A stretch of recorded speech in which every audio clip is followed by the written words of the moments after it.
یہ بہلول بھی اسی قبیلے کا فرد تھا، دجلہ کے کنارے مٹی کے گھروندے پاؤں پہ بناتا ہے اور انہیں مسمار کر دیتا ہے۔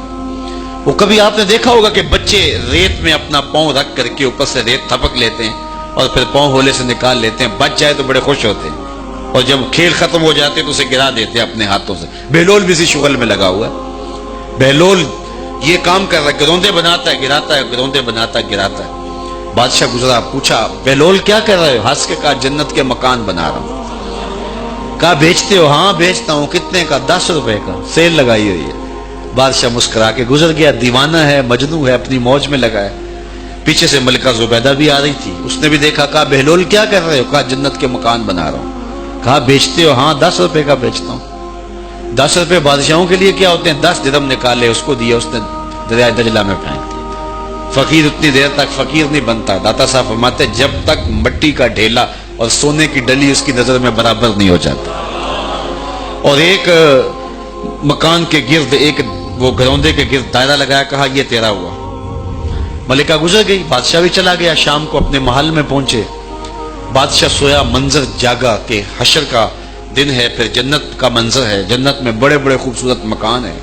ایک مکان تو بڑا ہی اچھا لگا، تو جی چاہا کہ اس مکان کو دیکھوں۔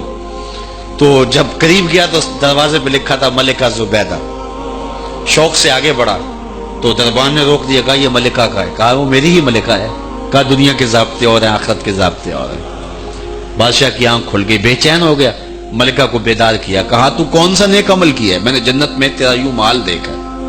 ملکہ کہنے لگی وہی معمول کی نمازیں، وہی سب کچھ، کوئی نیا کام تو میں نے کیا نہیں۔ ہاں یاد آیا، کل گزر رہی تھی، دجلہ کا کنارہ تھا، وہ جسے لوگ مجذوب کہتے ہیں، وہ جو دیوانہ کہلاتا ہے، وہ بہلول، وہ جنت کے محل کہتا تھا وہ بنا رہا تھا۔ میں نے کہا چلو کوئی بات نہیں، فقیر ہے، 10 روپے کیا ہوتے ہیں، تو میں نے 10 روپے کا ایک محل خریدا تھا۔ بادشاہ سر پکڑ کے بیٹھ گیا، وہ تو مجھے بھی کہتا تھا۔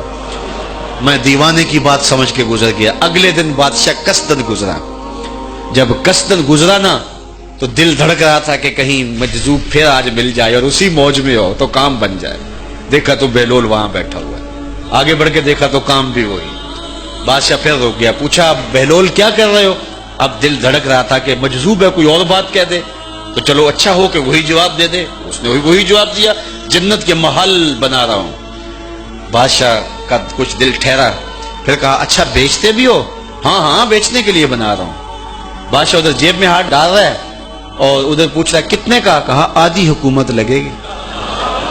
کہا کل تو 10 روپے کے بتا رہے تھے۔ کہا کل تم نے دیکھا نہیں تھا، آج سودا دیکھ کے لے رہے ہو۔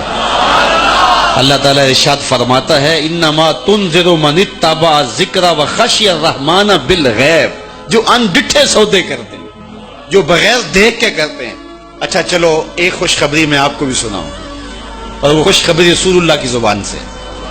حضور نے فرمایا طوبی لمن رآنی وآمن بی وطوبی 7 مرات من لم یرانی وآمن بی۔ فرمایا صحابہ تمہیں مبارک ہو ایمان کی کہ تم نے مجھے دیکھا اور میرے اوپر ایمان لائے، اور کہا انہیں 7 مبارکیں ہوں جنہوں نے مجھے دیکھا بھی نہیں ہوگا اور پھر بھی ایمان لائیں۔